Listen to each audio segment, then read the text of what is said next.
አብዛኛውን የጨጓራ ህመም እንዴት መከላከል እንደምንችልና መቼ ደግሞ በጣም በፍጥነት ወደ ህክምና መሄድ እንዳለብን ነው በዛሬው ቪዲዮ እምነግራችሁ። የጨጓራ ህመም መነሻ የሆኑ ዋና ዋና ምክንያቶችን በባለፈው ቪዲዮ በዝርዝር ስላየን ያላያችሁ ገብታችሁ እንድታዩት ጋብዛችኋለሁ።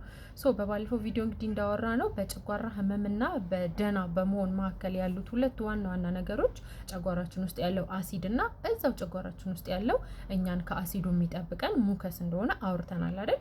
ስለዚህ ይሄ ሙከሱን ደግሞ ዳሜጅ የሚያደርጉት ወይም እንዳይመረት የሚያደርጉ ነገሮችን በማስወገድ ነው ማለት ነው የጨጓራችንን ጤንነት በዋናነት መጠበቅ የምንችለው።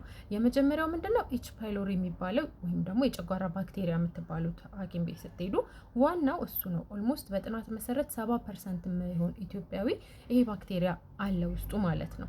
ስለዚህ አንደኛ ባክቴሪያው ካለ ህክምና ማድረግ። ኦኬ ህክምናው ትንሽ መድኃኒቶቹ 2-3 ስለሆኑ ታብሌቶቹ እንደገና ትንሽ ረዘም ላለ ጊዜ ስለሚወሰድ በጣም ብዙ ሰው ትንሽ ቀን ይወስድና ሲሻለው የመተው ነገር አለ ፒል በርደን ስላለው ማለት ነው። ግን ስንተወው ተመልሶ ደግሞ የመከሰት እድሉ በጣም ሰፊ ነው የሚሆነው። ስለዚህ ሙሉ በሙሉ መድኃኒቱን መጨረስና በሐኪሞች የሚሰጠንን ምክር ተግባራዊ ማድረግ ግዴታ ነው ማለት ነው።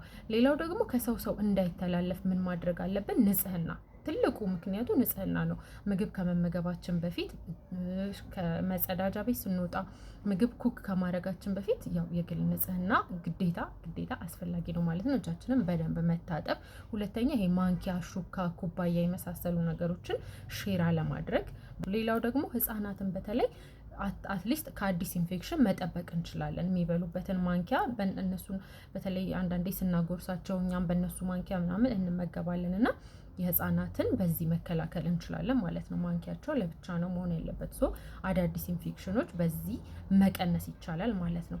ሁለተኛው ያው የኛ ኢትዮጵያውያን በስፓይሲ ነገር በሚያቃጥሉ ምግቦቻችን እንታወቃለን። ጥሩ ናቸው የሚያቃጥሉ ምግቦች በጣም የራሳቸው የሆነ የጤና ጥቅም አላቸው። ግን ደግሞ በተለይ በባዶ ሆድ ምናምን ሲሆን የጨጓራ ኢሪቴት የማድረግ ጨጓራን የማስቆጣት ባህሪ ያላቸው። ስለዚህ የሚያቃጥሉ ነገሮችን በባዶ ሆድ አለመውሰድ። እሱም ብቻ ሳይሆን ቡና፣ እንደውም በእኛ ባህል ቡና ብቻውን አይቀርብም አይደለም። እናቶቻችን ቡናን ከቡና ቁርስ ጋር ነው የሚያቀርቡት። ስለዚህ ቡና በባዶ ሆድ መጠጣት ማለት ፓሬታል ሴሎችን ወይም የጨጓራ አሲድ አመንጪ ሴሎችን በጣም ስለሚያነቃቃቸው ብዙ አሲድ ይፈጠራል ማለት ነው። ስለዚህ በባዶ ሆድ ቡና መጠጣትና ብዙ ቡና መጠጣትም እንደዚሁ የጋስትራይተስ ተጋላጭነታችንን ይጨምራል ማለት ነው። ከዚህ በተጨማሪ ሲጋራ ማጨስ እና አልኮል መጠጣትም እንደዚሁ የሙከስ መጠኑን በጣም በከፍተኛ ሁኔታ እንዲቀንስ ስለሚያደርገው የጨጓራ ብግነትን ያስከትላል ማለት ነው። ያልታከመ ጋስትራይተስ ደግሞ ያልታከመ ባክቴሪያ እንደዚህ ጋስትራይተሱ ከጊዜ ወደ ጊዜ እየተደጋገመ በሚሄድበት ሰዓት ወደ ምን ሊያመራ ይችላል? ወደ ጨጓራ ቁስለት ሊያመጣ ይችላል ማለት ነው።